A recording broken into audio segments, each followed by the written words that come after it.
জাকাতের বস্তু আছে, কোন কোন জিনিসের উপর জাকাত দিতে হবে? স্বর্ণ এবং রূপার উপর জাকাত দিতে হবে। স্বর্ণ এবং রূপার উপর জাকাত দিতে হবে।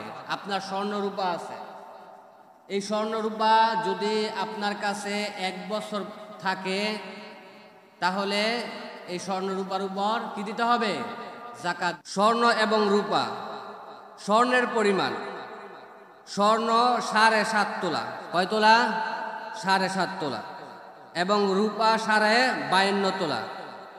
যদি 7.5 তোলা স্বর্ণ আপনার কাছে থাকে তাহলে এই স্বর্ণের উপর কি দিতে হবে? জাকাত দিতে হবে। এবং 52.5 তোলা রূপা যদি আপনার উপর থাকে তাহলে এই রূপার উপর কি দিতে হবে? জাকাত দিতে হবে। এবং এই স্বর্ণ রূপার মালিক আপনি আজকে হয়েছেন, কিন্তু 1 মাস পরে আবার এইগুলো আপনার থেকে চলে গেছে, তাহলে এইগুলোর উপর জাকাত আসবে না। এই স্বর্ণ রূপার মালিক হওয়ার পর এই মালিকানা দিন, এই মালিক আপনি কমপক্ষে কতদিন থাকতে হবে? 1 বছর। কয় বছর? 1 বছর। তারপরে টাকা পয়সা, টাকা পয়সার উপর জাকাত দিতে হবে। কিসের উপর জাকাত দিতে হবে? টাকা পয়সার মধ্যে ব্যাংক ব্যালেন্স, নগদ টাকা, ব্যবসার মূলধন, লভ্যাংশ, বিনিয়োগকৃত সম্পদের উপর জাকাত ফরজ যদি নেশাব পরিমাণ হয়। যদি নেশাব পরিমাণ হয়, অর্থাৎ টাকা পয়সার নেশাবের ক্ষেত্রে যেমন 7.5 তোলা স্বর্ণ, এর দাম কত? আনুমানিক প্রায় 50,000 টাকা মনে, নাকি? 8-9 লাখ টাকা হইব? কিসের 50,000 টাকা হইব না? 50,000 টাকা হইব। 7.5 তোলা তাহলে 50,000 টাকা। আর 52.5 তোলে রূপার দাম সম্ভবত 70,000 টাকা। তাহলে আমরা জাকাত দেওয়ার ক্ষেত্রে, আপনি যদি টাকা পয়সা ক্ষেত্রে জাকাত দিতে চান তাহলে এটা নেশাবটা আপনারা নির্ণয় করবেন কিভাবে? নেশাবটা নির্ণয় করবেন, যদি আপনি রূপার সাথে কিয়াস করেন তাহলে 70,000 টাকা। কয় হাজার টাকা? 70,000 টাকা অথবা 77,000 টাকা বর্তমান যে বাজার মূল্যে। আর যদি স্বর্ণের সাথে পরিমাণ করেন তাহলে 50,000 টাকার মতো। সুতরাং আপনি যদি 50,000 টাকার মালিক হন তাহলে আপনার উপর কি? জাকাত ফরজ। কি ফরজ?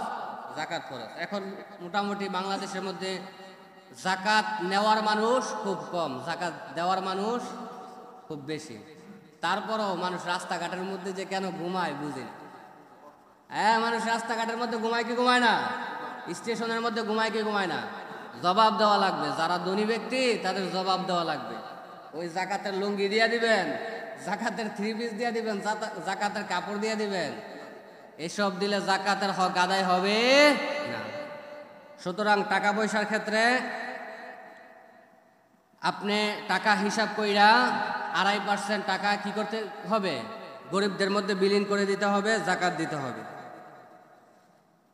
তারপরে ব্যবসা বাণিজ্যের পণ্যর জাকাত দিতে হবে। ব্যবসার উদ্দেশ্যে রাখা পণ্যের উপর জাকাত ফরজ। পণ্যের বাজার মূল্য হিসাব করে 2.5% জাকাত দিতে হবে। আপনি ব্যবসার জন্য একটা পণ্য রাখছেন, যে এই টাকা দিয়ে আপনি ব্যবসা করবেন, তাহলে এই ব্যবসার পণ্য থেকে আপনি কি দিতে হবে? জাকাত দিতে হবে। গবাদি পশুর জাকাত দিতে হবে। আপনার ছাগল আছে, গরু আছে, এই ছাগল গরুর উপরও কি দিতে হবে? জাকাত দিতে হবে। নির্দিষ্ট সংখ্যক গবাদি পশুর উপর জাকাত ফরজ যদি সেগুলো 1 বছর পর্যন্ত মালিকানায় থাকে এবং পালন করা হয়।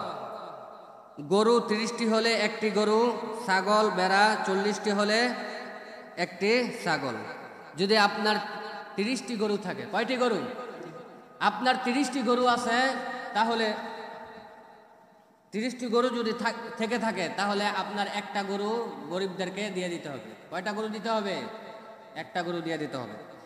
আর আপনি যদি, আপনার কাছে যদি ছাগল থাকে, কয়টা ছাগল থাকে? যদি 40টি ছাগল থাকে তাহলে এই 40টি ছাগল থেকে অথবা বেড়া থেকে একটি ছাগল গরিবদের মাঝে দিয়ে দিতে হবে।